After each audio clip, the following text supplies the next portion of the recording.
class 12th. Good morning. So we have completed chapter 3 of Indian economic development in the last lecture. Okay. So now we will study about next chapter, that is strategy of industrial growth 1947 से 1990. Okay. कि industrial growth जो इसकी strategy क्या थी.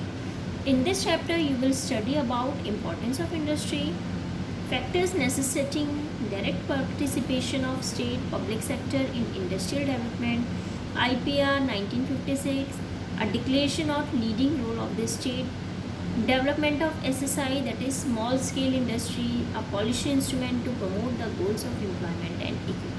So we will study about it. This chapter is very small, so we will study only about it. After that, India's foreign trade, most of you are aware from that is India's foreign trade. Okay, so we will first complete till chapter 5 from this book.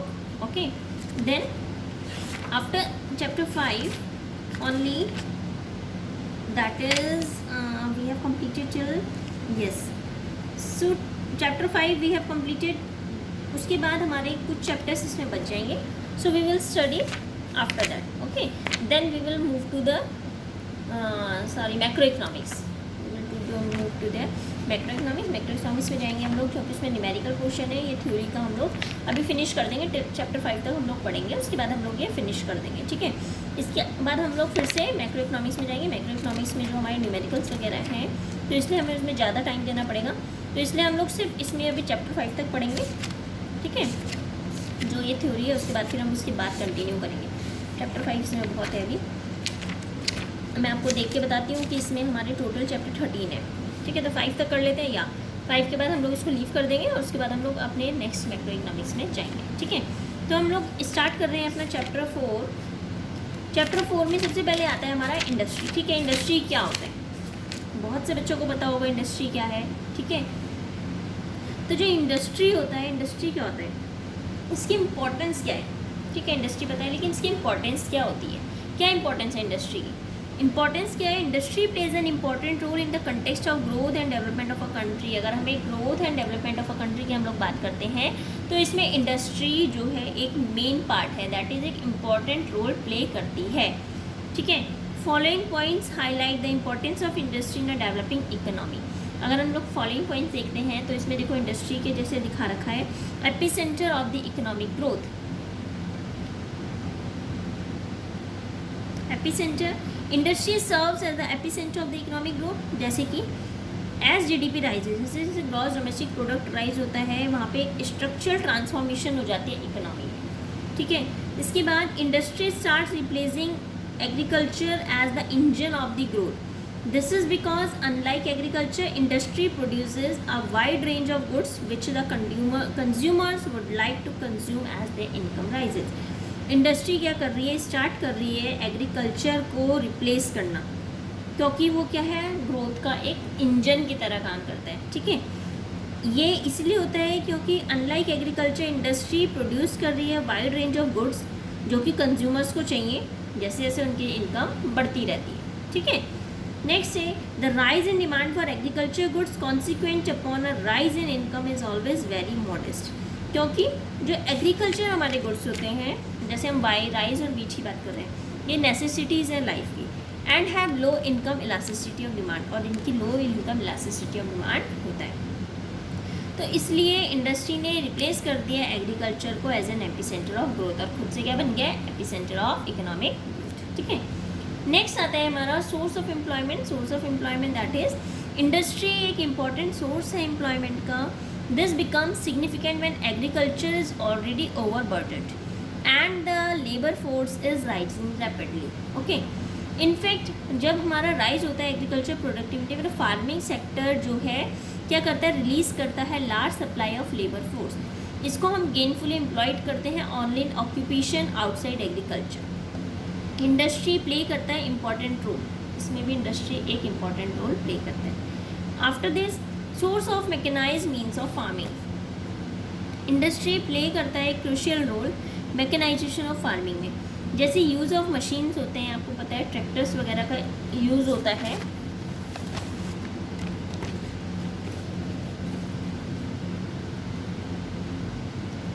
जैसे tractors, threshers और harvester का use होता है farming में, has become possible only owing to the growth and development industry. Mechanization has caused an exponential rise in farm productivity. It is owing to mechanization in farming that India has succeeded producing enough food for the second most populated country of the world. Okay, so जो हम बात कर रहे हैं कि एक industry, एक mechanised क्या करता है, मैकेनाइज मीन्स होता है फार्मिंग का, ठीक है, सोर्स इसकी हम बात करते हैं। नेक्स्ट आ जाइए, imparts dynamism to growth process.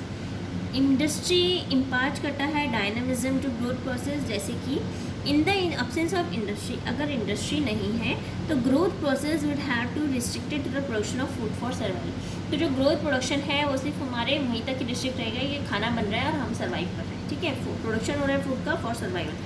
Industrialisation ने ऐड करी है कुछ न्यू डायमेंशंस ह्यूमन लाइफ में।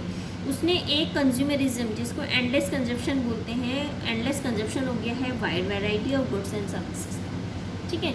तो ये इसको हम बोल सकते हैं कि जो इंडस्ट्री है इसने क्या करा है, डायनेमिज्म को इम्पार्ट किया है ग्रोथ प्रोसेस में। नेक्स्ट आ जाइए, growth of civilisation. Urbanisation in the wake of industrialisation has led to the growth of civilisation. People जो है ज़्यादा कॉन्शियस हो गया अपनी क्वालिटी ऑफ लाइफ को लेके। They work hard to achieve higher level of education. पहले क्या था, लोग इतने पढ़े लिखे नहीं होते थे, ठीक है, उनको बस ये होता था कि ठीक है हमने इतने पैसे कमाने हैं कि ताकि हम अपना परिवार आराम से, हम सिर्फ 2 टाइम की रोटी खा सकें। लेकिन आज के टाइम में क्या है, आज के टाइम में हम लोग सोचते हैं कि हमें अच्छे से अच्छी एजुकेशन मिले, कोई सोचता है हम डॉक्टर बने, कोई सोचता है वकील बने, ठीक है, तो अलग अलग सबके अलग अलग अपनी विश होती है। तो आज के उसमें क्या है, वो मेहनत करते हैं, लोग मेहनत करते हैं और अपने हाई लेवल ऑफ एजुकेशन को अचीव करते हैं। Culturally diverse society are getting closer to each other. इससे क्या हो रहा है, जो डाइवर्स सोसाइटीज़ हैं वो एक दूसरे के आसपास आ रही हैं। कोई पढ़ाई करने के लिए बाहर जा रहा है तो कोई बाहर घर से यहाँ आ रहा है पढ़ाई करने के लिए, ठीक है, देहरादून में आ रहा है, कोई देहरादून से बाहर जा रहे हैं पढ़ाई करने के लिए। तो इससे क्या हो रहा है, ग्लोबली हम लोग एक दूसरे से अटैच हो रहे हैं। After this industrialisation. इंडस्ट्रियलाइजेशन क्या होता है, ठीक है, तो ये चीज़ें इसमें 5 पॉइंट्स बहुत हैं आपके, कि हमने क्या पढ़ा है कि एक इम्पॉर्टेंस क्या है इंडस्ट्री की, ठीक है, तो इसमें 5 points are enough. Now next है factors necessitating direct participation of the state public sector in industrial development along with the need to develop industry as अगर हमने एपिसेंटर ऑफ ग्रोथ की तरह इंडस्ट्री को डेवलप करना है, तो प्लानर्स और पॉलिटिशियंस ये भी रियलाइज़ कर रहे हैं कि process of industrialisation could not be left to the market force, कि जो हमारा इंडस्ट्रियलाइजेशन का प्रोसेस है उसको सिर्फ इतना नहीं छोड़ सकते कि मार्केट फोर्स हो सप्लाई और डिमांड का, लेकिन इसको इतना भी नहीं छोड़ा जाता कि हमने प्राइवेट के हाथों में इसको छोड़ दिया, ठीक है। तो इसके लिए डायरेक्ट पार्टिसिपेशन होता है स्टेट का, ताकि वो इन फॉलोइंग फैक्टर्स को अपने अंदाजे से, अपने नज़रिए से देख सकें। जैसे फर्स्ट है lack of capital. Industrial development in India needed a big push employing a large amount of capital expenditure. Independence के टाइम में क्या हुआ था, टाटा बिरला सिर्फ इंडस्ट्रियल हाउसेज हुआ करते थे इंडिया में। इंडस्ट्रियल की अगर मैं इंडिपेंडेंस की बात करती हूँ तो उस टाइम पे जो इंडस्ट्रियल थे कौन थे, इंडस्ट्रियलिस्ट कौन थे, टाटा बिरला, ठीक है। Requirement of capital for the countries industrial growth was far beyond the capacity of these industrial houses. Accordingly it became essential for the state मतलब गवर्नमेंट के लिए ये ज़्यादा जरूरी हो गया कि वो इंडस्ट्रियल ग्रोथ को अचीव कर सके पब्लिक सेक्टर अंडरटेकिंग्स के द्वारा, ठीक है। अच्छा, इसमें मैं एक वर्ड बोली पब्लिक और प्राइवेट, शायद मुझे लग रहा है कि पता ही होगा आप लोगों को पब्लिक और प्राइवेट में क्या डिफरेंस होता है, ठीक है। और 11th में अगर नहीं पता है तो हमने 11th में भी ये चीज़ें पढ़ी हैं कि what is the difference between public sector and private sector. Public sector refers to those business enterprises which are control and run by the government, जो गवर्नमेंट के थ्रू चलते हैं, गवर्नमेंट चलाती है जिनको, ठीक है। So these are largely driven by consideration. इसका मेन जो मोटिव होता है वो क्या होता है, सोशल वेलफेयर, लोगों का भला करना। प्राइवेट क्या होता है, those enterprises which are control and run by private individuals. किसी का गवर्नमेंट का उसमें कोई कंट्रोल नहीं होता, लोगों का खुद का कंट्रोल होता है, ठीक है। These are largely driven by consideration of profit. इसमें क्या होता है, जब भाई लोग अपने उससे चला रहे हैं, उसमें गवर्नमेंट का कोई रोल नहीं है, तो यानी कि उसमें मेन क्या जो मेन जो मोटिव होता है वो क्या होता है, प्रॉफिट मैक्सिमाइजेशन, ओके। नेक्स्ट आता है हमारा इसमें low inducement to invest. Private investors lacked inducement to invest. It was owing to limited size of the market. Limited size of the market मतलब लो लेवल. अब अगर उनके पास मार्केट का area ही कम है तो क्या है, उससे उनकी डिमांड भी कम होगी, लो लेवल ऑफ डिमांड होगी. सो level of demand was low because of low level of income. अब लेवल ऑफ डिमांड कम है तो यानी कि लेवल ऑफ इनकम भी कम है. ठीक है, तो इसका मतलब कि हमारी लो इनकम है, लो इनकम से लो डिमांड है, लो डिमांड से लो इंड्यूसमेंट है. इन्वेस्टमेंट डिमांड कम है, इन्वेस्टमेंट कम किया, इन्वेस्टमेंट कम है, इनकम कम है. फिर से ये प्रोसेस हमारा चलता रहता है. Only a big push of public investment could break this vicious circle. Accordingly public enterprises जो हैं उनके पास चॉइस होती है कि वो प्रोसेस ऑफ इंडस्ट्रियलाइजेशन को क्या कर सकें, चूज़ कर सकें. ठीक है ना, इनिशिएट कर सकें, बढ़ा सकें. नेक्स्ट होता है हमारा growth with social justice. Government realise that the objective could be achieved only through direct participation of the state in the process of industrialization because it requires investment that generates employment rather than investment that maximizes profit. Concentration of wealth was to be discouraged and public investment rather than private investment उसको हम consider करते हैं कि best means है इसको achieve करने के लिए. ठीक है, ये हमारा था.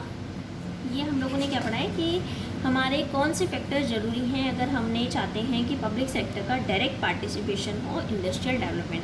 तो ये कुछ उसके लिए पॉइंट्स हैं. इसके बाद हमारा आता है IPR. अच्छा, इसको स्टार्ट करने से पहले मैं एक चीज़ बोलना चाहती हूँ. बहुत से स्टूडेंट्स मैंने देखा है कि वो लोग जो हम लोग नोट्स बताते हैं वीडियोज़ में, आप लोग ये नहीं लिखते हो कॉपी में. ठीक है, most of the students are not writing their notes in your fair notebook. So I want to tell that you are the student of class 12th, you will give your board exams. तो इस उसमें मत रहना कि lockdown लंबा चलेगा और आपके बोर्ड एग्ज़ाम्स भी ऑनलाइन होंगे. तो ऐसा कुछ नहीं होगा. ठीक है, बोर्ड एग्ज़ाम्स होंगे, प्रैक्टिकल आपके होंगे, सब कुछ होगा. तो ये जो प्लीज़ ये जो नोट्स हैं इनको अपनी फेयर नोटबुक में लिखो ताकि आप लोग पढ़ाई कर सको. क्योंकि बहुत से बच्चों के पास बुक्स तो है नहीं और जो हम क्वेश्चन आंसर देते हैं वो सिर्फ इसलिए देते हैं कि जो हमने पढ़ाया इसके बेस में आपकी प्रैक्टिस हो सके. तो ये मत सोचना कि जो हमने क्वेश्चन आंसर्स करे हैं उसके बेस में हमारा पूरा चैप्टर कंप्लीट हो गया. तुम्हें इतना भी याद होगा कि जब मैंने 11th क्लास में पढ़ाया था, 11th क्लास में मैंने कभी ऐसे नहीं करा है कि सिर्फ आपको क्वेश्चन आंसर्स कराए हों. ठीक है, पहले मैंने आपको नोट्स लिखाए, उसके बाद क्वेश्चन आंसर्स कराए. तो ये मत सोचना कि हम लोग वीडियो नहीं देखेंगे, क्योंकि मुझे पता है बहुत से स्टूडेंट्स नहीं देखते हैं वीडियो. वो सिर्फ क्या करते हैं, उनके एक फ्रेंड ने क्वेश्चन आंसर्स करे और वहाँ से पास होके हो गए. खुद से अटैम्प्ट करो क्वेश्चन आंसर्स, खुद अपने वर्ड्स में लिखो. जब तक आप खुद नहीं लिखोगे आपको कुछ समझ में नहीं आएगा. इसका कोई मतलब ही नहीं है कि हम लोग इतनी मेहनत करके वीडियो बना रहे हैं लेकिन आप लोग क्या कर रहे हो, एक ग्रुप आप लोगों ने बना रखा है होमवर्क के लिए कि उसमें एक बच्चा होमवर्क करके भेज रहा है और बाकी सब उसे कॉपी कर रहे हैं. इससे मुझे बहुत अच्छे से पता है कि तुम लोगों में यही चीज़ें चल रही हैं. तो प्लीज़ ऐसा मत करो. जो भी वीडियोस बता रही हूँ, जो भी नोट्स बताए जा रहे हैं वीडियोज़ में, इनको फेयर नोटबुक में लिख लो ताकि अगर आप लोगों के पास बुक नहीं है, कुछ नहीं है, तो कहाँ से पढ़ोगे. ये जो नोट्स हैं ये हमारे सेल्फ मेड हैं. सेल्फ मेड मतलब हमने 2-3 बुक से कलेक्ट करके छोटे छोटे आप लोगों के लिए नोट्स बना रखे हैं. ठीक है ना, तो इतना पॉसिबल नहीं है आप लोगों के लिए कि आप लोग पूरी बुक पढ़ सकें. अगर ऐसा पॉसिबल होता तो स्कूल ही क्यों होता. ठीक है ना, क्लासेस क्यों चलती, फिर तो आप लोग खुद कर सकते थे. तो इसलिए जो है इन चीज़ों को लाइटली मत लो कि हम लोगों ने क्वेश्चन आंसर्स एक बच्चे ने करे, एक बच्चे से कॉपी हो गए सब में. ठीक है, तो ये ऐसा मत करो. इसको पहले नोट्स लिखो, उसके बाद क्वेश्चन आंसर्स करो और क्वेश्चन आंसर्स अपने आप अटैम्प्ट करो. किसी से कॉपी करने की ज़रूरत नहीं है. Mainly class 12th commerce students, क्योंकि तुम लोगों का मुझे सुनने में आया है कि तुम लोग ऐसे ही प्रोसीजर फॉलो कर रहे हो. ठीक है, so this is your last warning that you all have to attempt these questions by yourself. Don't copy from other sources and from others' notebook. Please write down these notes in your fair notebook and then attempt home assignment. Okay, जैसे lecture 1 आपको मैं दे रही हूँ, इसके बाद मैं आपको assignment दूँगी. तो लेक्चर 1 आपने लिखो, उसी के बाद उसके क्वेश्चन आंसर्स, देन लेक्चर 2, उसके बाद उसके क्वेश्चन आंसर. ठीक है, तो ये जो है इंपॉर्टेंट नोट्स हैं, इनको अपनी कॉपी में लिखो. और जो बताया जाता है इसको, ये नहीं है कि सिर्फ आपने लिखा, मैंने आपको बताया, आपने अपनी कॉपी में लिखा, यहाँ पे ख़त्म नहीं करना है. आपको इनको पढ़ना भी है दोबारा से. जब तक आप खुद से नहीं पढ़ोगे you can't understand that what I have told you. Okay, so this is your last warning. आगे से मुझे ऐसा सुनने में नहीं आना चाहिए कि आप लोगों में एक मैसेज जा रहा है और सब लोग उसको फॉलो कर रहे हैं, ठीक है। तो ऐसा नहीं होना चाहिए। अटेंडेंस मुझे सबकी चाहिए, सबके सब नोट्स लिखेंगे कॉपी में। उसके बाद, और मैंने आप लोगों को पहले भी ये चीज़ बोली थी, जब भी आप लोग होमवर्क करेंगे तो होमवर्क के साथ साथ आप मुझे अपने नोट्स की फ़ोटोज़ भी भेजेंगे साथ में लिखे हुए, तभी मैं आपकी अटेंडेंस मार्क कराऊंगी, अदरवाइज़ मैं कोई मार्क नहीं कराऊंगी। क्वेश्चन आंसर्स अगर आप सिर्फ मुझे होमवर्क में सबमिट कर रहे हो तो मैं आपकी अटेंडेंस नहीं लगाऊंगी। तो इसलिए जब आप होमवर्क सबमिट करोगे, आपको जो नोट्स मैं लिखा रही हूँ, क्योंकि ज़्यादा नोट्स है नहीं, 1-2 पेजेस के नोट्स होते हैं रोज़ हर लेक्चर में, आपको वो क्लिक करके होमवर्क के साथ सबमिट करना है डेली। मैंने शायद ये पहले भी बताया था आप लोगों को, लेकिन किसी ने फॉलो नहीं किया एक्सेप्ट 2 और 3 चिल्ड्रंस, ठीक है। तो ये चीज़ मुझे आगे से चाहिए। ये जो होम असाइनमेंट करोगे इसके साथ मुझे नोट्स चाहिए, ठीक है। So please follow this, otherwise I will not give you any attendance, I will put absent there, then you can do whatever you can do, okay. So come to the next point, that is IPR. IPR means Industrial Policy Resolution 1956 की बात हो रही है। Declaration था on leading role of the state. IPR एक clear declaration था government का on the leading role of the government in the process of industrialisation. IPR में हुआ था कि ठीक है, गवर्नमेंट का एक जो है लीडिंग रोल है इंडस्ट्रियलाइजेशन के प्रोसेस में। रिजोल्यूशन हुआ था कि road map of the second 5-year plan, ये माइलस्टोन था कि अचीव हुआ था ग्रोथ विद सोशल जस्टिस। इसके कुछ प्रिंसिपल एलिमेंट्स थे 1956 के। फर्स्ट था 3-4 क्लासिफिकेशन ऑफ इंडस्ट्रीज़। इंडस्ट्रीज़ को 3 कैटेगरीज में डिवाइड किया गया था। जो हमारी इंडस्ट्रीज थी उसको 3 कैटेगरीज में डिवाइड किया गया था। दोज इंडस्ट्रीज़, पहला क्या था कि those which would be establish and developed exclusive at public sector. Next क्या था, those which could be establish both as public and private. पहला था सिर्फ पब्लिक के लिए इस्टेब्लिश हुआ है, दूसरा है जो पब्लिक और प्राइवेट दोनों के लिए था। However the private sector was to play only a secondary role, जो कि जबकि इसमें ऐसा था कि जो प्राइवेट सेक्टर था वो सेकेंडरी रोल प्ले कर रहा था और प्राइमरी में क्या था हमारा पब्लिक ही था, लेकिन दोनों रोल प्ले हो रहे थे, ठीक है ना।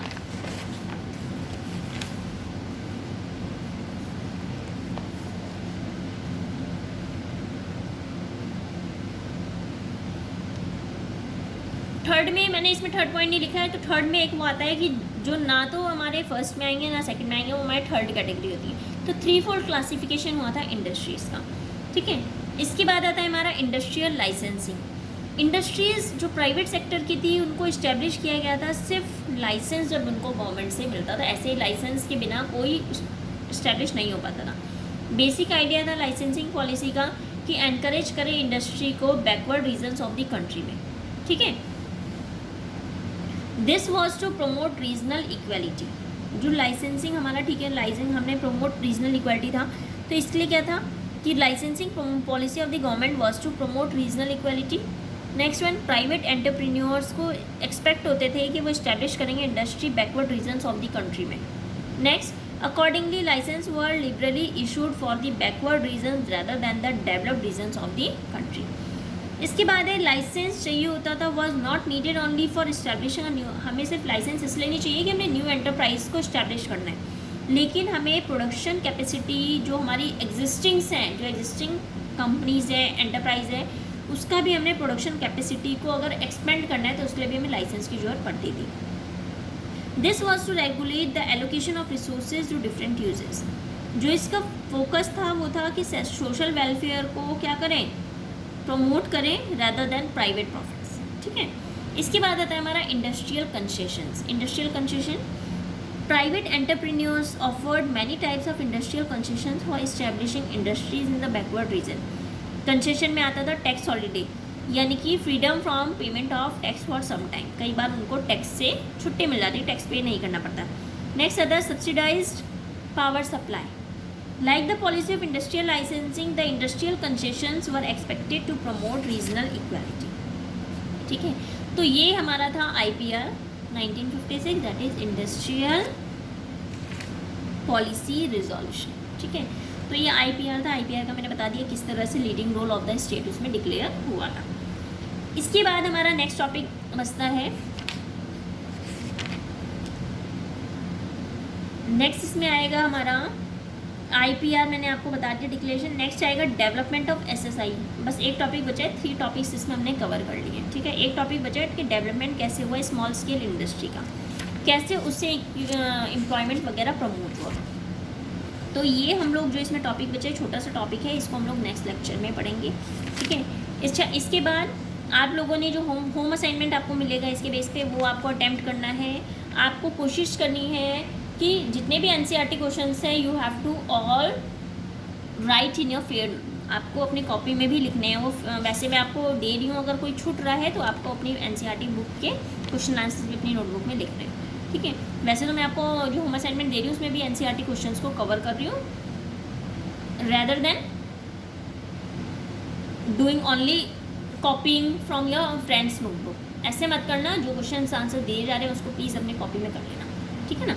तो ये हमारा था, ये चैप्टर फिनिश हो जाएगा नेक्स्ट लेक्चर में। इसके बाद हम लोग अपना India's foreign trade lecture start करेंगे, चैप्टर स्टार्ट करेंगे। वो बहुत इजी इंटरेस्टिंग सा है, उसके बारे में आप लोगों को कुछ पता भी है, ठीक है ना। फॉरेन ट्रेड के बारे में आम है, आप लोगों ने सब 11th में 12th में 10th में भी पढ़ा है, 11th में ही पढ़ा है, तो ईजी से वो जल्दी कंप्लीट हो जाएगा। तो मैं यही सोच रही हूँ कि हम लोग चैप्टर 5 तक इसको कंप्लीट कर लेंगे, उसके बाद हम लोग अपने मैक्रो में चलेंगे, क्योंकि मैक्रो में न्यूमेरिकल पोर्शन ज़्यादा है, उसमें आप लोगों को टाइम ज़्यादा लगेगा, ठीक है। उसमें हम लोगों को टाइम ज़्यादा लगेगा, तो इसको हम कंप्लीट कर लेंगे। क्योंकि आज हम ट्यूसडे है, ट्यूसडे को हम लोगों को ये, कल वेडनेसडे को हमारा ये चैप्टर कंप्लीट हो जाएगा, ठीक है। थर्सडे को है ना आपका एक और टर्न, तो ऐसा करेंगे थर्सडे और नेक्स्ट मंडे को भी आपकी क्लास है, तो थर्सडे और लास्ट मतलब नेक्स्ट मंडे तक हम लोग ये बुक कंप्लीट कर लेंगे। फिर ट्यूसडे और वेडनेसडे हम लोग मैक्रो करेंगे, ठीक है ना, नेक्स्ट वीक में। तो प्लीज़ ये नोट्स अपनी फेयर नोटबुक में लिख लेना, सारे नोट्स मुझे आपकी फेयर नोटबुक में चाहिए, ठीक है ना। और इसके बेस पे होम असाइनमेंट कर लेना। Okay, thank you.